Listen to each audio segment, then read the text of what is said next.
नमस्कार, my name is Rahul and I welcome you on new directional classes 2.0। Arvind Kejriwal जो दिल्ली के CM हैं, उन्होंने नरेंद्र मोदी जी को अपील की है कि करेंसी नोट्स पर गांधी जी के साथ लक्ष्मी और गणेश जी की फ़ोटो भी हो।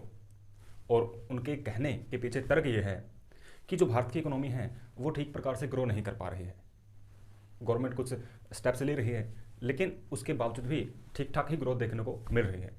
तो वो चाहते हैं कि जो स्टेप लिए जा रहे हैं वो ठीक है, लेकिन अगर लक्ष्मी और गणेश जी की मूर्ति नोटों पर हो तो हमें लक्ष्मी और गणेश जी का आशीर्वाद मिलेगा और हमारी इकोनॉमी अच्छे प्रकार से ग्रो कर पाएगी।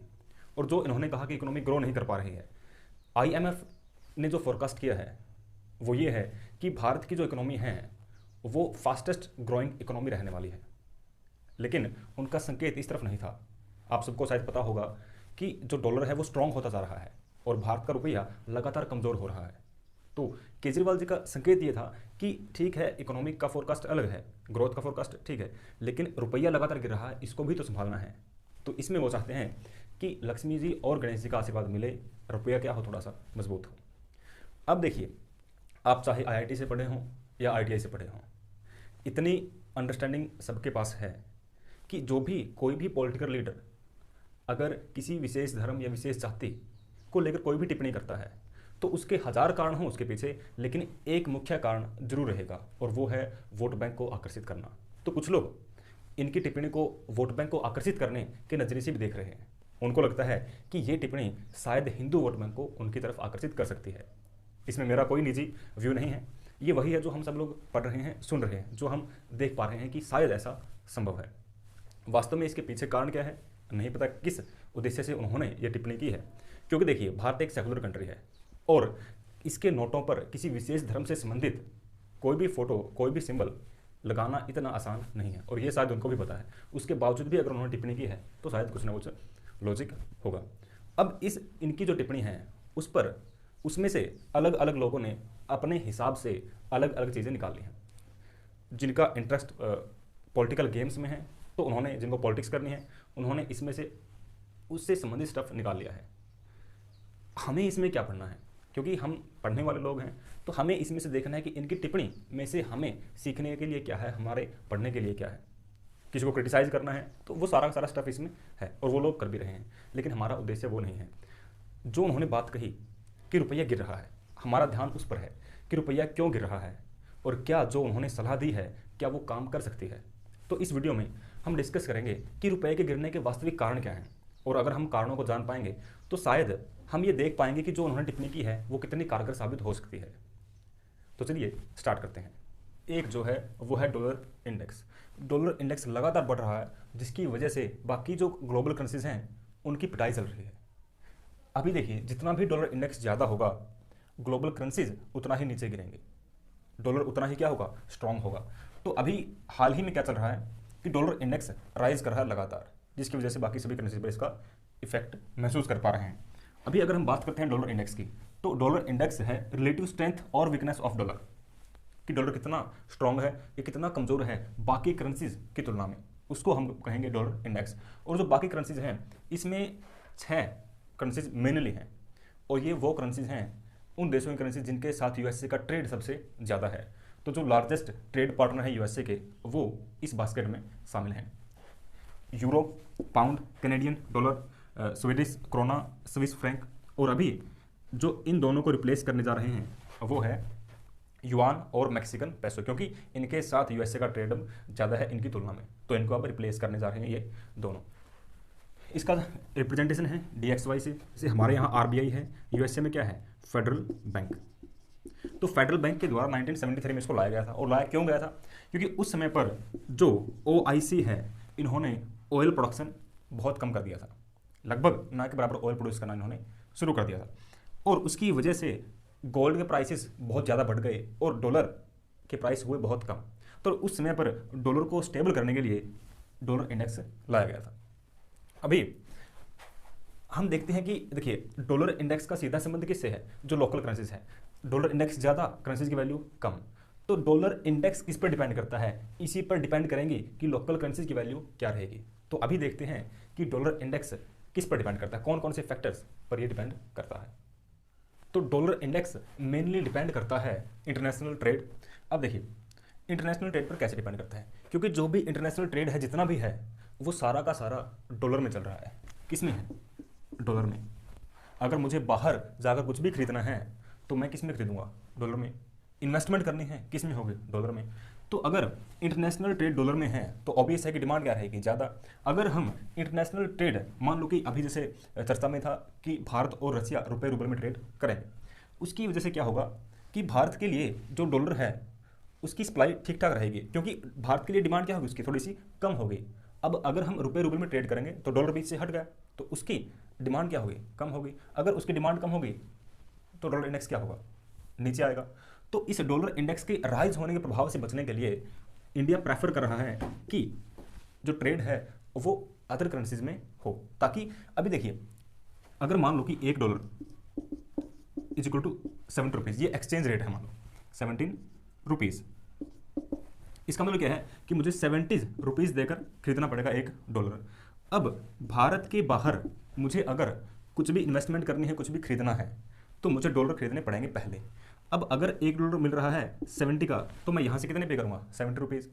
अगर मान लो ये हुआ 8 रुपीज़, अब मुझे सेम डॉलर, मान लो कोई भी चीज़ $100 की थी, कितने डॉलर की? 100 की। तो अब उसके लिए, और $1 कितने मिल रहा है? 70 का, तो उसके लिए मुझे पे कितने करने पड़ेंगे? 7,000। अगर डॉलर की वैल्यू हुई 80 रुपये $1 की, तो अब मुझे उसी चीज़ के लिए कितने खर्च करने पड़ेंगे? तो इफेक्ट है इसके प्रभाव से बचने के लिए, ताकि बीच से डॉलर को हटा दें, तो अदर करेंसी पर शिफ्ट करने की बात समय समय पर चलती रहती है। तो इंटरनेशनल ट्रेड का कंसेप्ट ये है। इसलिए अगर डॉलर इंडेक्स बढ़ेगा तो बाहर के जो हमारे खर्चे हैं वो सारे के सारे बढ़ेंगे, और भारत क्योंकि नेट इंपोर्टर है तो डॉलर इंडेक्स बहुत ज़्यादा प्रभावित करता है। अभी देखिए अगर दूसरा बात करते हैं पॉलिटिकल स्टेबिलिटी, पाकिस्तान के हालात देख लिए। अभी जो यूके में चल रहा है, पॉलिटिकल क्या थी? इंस्टेबिलिटी थी। पाउंड गिरा है। इसमें जो श्रीलंका है, क्या थी? पॉलिटिकल स्टेबिलिटी नहीं थी। पाकिस्तानी करेंसी भी गिरी है, श्रीलंका भी की भी गिरी है, पाकिस्तान की भी गिरी है, पाउंड भी गिरा है। तो अगर पॉलिटिकल स्टेबिलिटी है तो उसकी वजह से क्या होगा कि जो भी फॉरेन इन्वेस्टर हैं वो उस इकोनॉमी में इन्वेस्ट करना पसंद करेंगे, और अगर वो इन्वेस्ट करेंगे तो वहाँ पर आएगा डॉलर उस कंट्री में, और डॉलर की सप्लाई क्या रहेगी? ठीक ठाक रहेगी, और उसकी करेंसी क्या रहेगी? स्टेबल रहेगी। लेकिन अगर पॉलिटिकल इंस्टेबिलिटी हुई तो डॉलर का होगा आउटफ्लो। डॉलर का क्या होगा? आउटफ्लो। उस कंट्री में से इन्वेस्टर पैसा निकाल लेंगे, और वहाँ पर अगर डॉलर की कमी होगी तो उसकी, यानी कि डिमांड तो उतनी है क्योंकि ट्रेड किस में होना है? डॉलर में। तो डिमांड उतनी है लेकिन अवेलेबल नहीं है, तो डॉलर क्या होगा? महंगा। इंडेक्स क्या होगा? ज़्यादा, करेंसी गिरेगी। अब है फेडरल बैंक के स्टेप। अभी यूएसए में है इन्फ्लेशन का प्रभाव, महंगाई है, और इकोनॉमी ग्रो नहीं कर पा रही है, आर्थिक संकट की स्थिति है। उसकी वजह से फेडरल बैंक ने क्या किया है कि जो रेट हैं उनको बढ़ा दिया है। अगर फेडरल बैंक रेट बढ़ाएगा तो जो लोन का जो डिस्ट्रीब्यूशन है, लोन मिलना लोगों को होगा थोड़ा सा मुश्किल, क्योंकि मान लो अगर मुझे कहीं पर भी इन्वेस्टमेंट करनी है लोन लेकर, तो मैं कोशिश करूँगा कि कम से कम इंटरेस्ट रेट पर मुझे लोन मिले। अगर मुझे ज़्यादा इंटरेस्ट रेट पे करना पड़ रहा है तो मैं थोड़ा सा अवॉइड करूँगा उस टाइम पर लोन लेना, जिसकी वजह से जो लिक्विडिटी है मार्केट में, डॉलर की सप्लाई होगी कम। अगर डॉलर की सप्लाई कम होगी, और डिमांड तो है ही, डिमांड नहीं कम होगी क्योंकि ट्रेड सारा किसी में होगा? डॉलर में। तो सप्लाई कम हो गई तो डिमांड क्या होगी? इसकी ज़्यादा होगी, यानी कि जो वैल्यू है उसकी क्या होगी? डिमांड उतनी है डॉलर की, डिमांड हमेशा ज़्यादा है डॉलर की, लेकिन सप्लाई कम होगी तो रेट क्या होंगे? बढ़ेगा, डॉलर इंडेक्स बढ़ेगा। अगर फेडरल बैंक ज़्यादा डॉलर रिलीज कर दे मार्केट में तो सप्लाई ठीक ठाक होगी, डॉलर इंडेक्स नीचे। लेकिन अभी क्योंकि वहाँ पर प्रभाव है महंगाई का, तो अगर ज़्यादा पैसे रिलीज, ज़्यादा डॉलर रिलीज कर दिए तो महंगाई और बढ़ेगी। तो महंगाई को भी कंट्रोल करना है तो उसके लिए कॉम्प्रोमाइज़ करना पड़ेगा। अभी देखिए अगर बात करते हैं इकोनॉमिक सर्टेनिटी और अनसर्टेनिटी, रशिया यूक्रेन वॉर, कोई भी इन्वेस्टर है वो उस इकोनॉमी में पैसा इन्वेस्ट करना पसंद करेगा जहाँ पर सर्टेनिटी है कि ये इकोनॉमी ग्रो करेगी। अगर किसी भी जोग्राफिकल रीजन में, जैसे रशिया यूक्रेन वॉर हुआ, तो इसकी वजह से उस रीजन में क्या हुई? थोड़ी सी इंस्टेबिलिटी हुई। तो जो इन्वेस्टर हैं वो सारी की सारी इकोनॉमी, अभी देखिए जो आज का जो करंट सिनेरियो है उसमें सारी इकोनॉमी आपस में जुड़ी है, तो एक इकोनॉमी का प्रभाव दूसरी पर पड़ेगा। अगर इकोनॉमिक अनसर्टेनिटीज पैदा हुई, ये नहीं पता कि कौन सी इकोनॉमी ग्रो करेगी, कौन सी इकोनॉमी डाउन जाएगी, तो अभी जो कंडीशन है वो यही है कि नहीं पता कि कौन सी इकोनॉमी ग्रो करेगी, तो इन्वेस्टर क्या करेंगे? जो इमर्जिंग इकोनॉमीज हैं उनसे पैसा सारा का सारा निकाल लेंगे। पैसा निकाल के वो वेट करें कि अब कहाँ इन्वेस्ट करना है, क्योंकि अभी सर्टेनिटी नहीं है कि कौन सी इकोनॉमी फ़ायदा देगी, जिसकी वजह से डॉलर की सप्लाई क्या होगी, कम होगी, क्योंकि डॉलर निकाल के वो बैठ गए हैं और इन्वेस्ट नहीं कर रहे हैं। या तो वो इन्वेस्ट नहीं करेंगे, वेट करेंगे, अगर वो इन्वेस्ट करेंगे तो वो करेंगे यूएस में, क्योंकि यूएस का इतिहास रहा है कि आर्थिक संकट आया है लेकिन अमेरिका दोबारा से दुगनी ताकत के साथ खड़ा होगा। सबसे पहले जो इकोनॉमी ग्रो करेगी, स्पीड जो पकड़ेगी, वो यूएसए की होगी। तो वहाँ पर सबसे सेफेस्ट इकोनॉमी माना जाता है यूएसए को, तो वहाँ पर या तो वहाँ पर इन्वेस्ट करेंगे या फिर वो इन्वेस्ट नहीं करेंगे, वेट करेंगे। डॉलर की सप्लाई क्या होगी, कम, डिमांड है तो इंडेक्स क्या होगा, राइज होगा। तो एक कारण क्या है, ये भी है। अब देखिए, क्योंकि इंटरनेशनल ट्रेड मैटर करता है, भारत में पॉलिटिकल स्टेबिलिटी है, ठीक है, तो ये फैक्टर यहाँ पर काम नहीं कर रहा है, ये हमारे लिए फायदेमंद है। बैंक रेट क्योंकि बढ़ गया है तो उसकी वजह से इंडेक्स क्या है, बढ़ा है, तो नुकसान किसको होगा, रुपये को नुकसान होगा। अनसर्टेनिटीज हैं इकोनॉमीज में, नुकसान किसको होगा, रुपये को होगा, ठीक है। तो अभी देखिए इन फैक्टर में से ये सारे फैक्टर हैं जो रुपये को क्या करते हैं, दर्शाते हैं कि किस कंडीशन में रुपया होगा।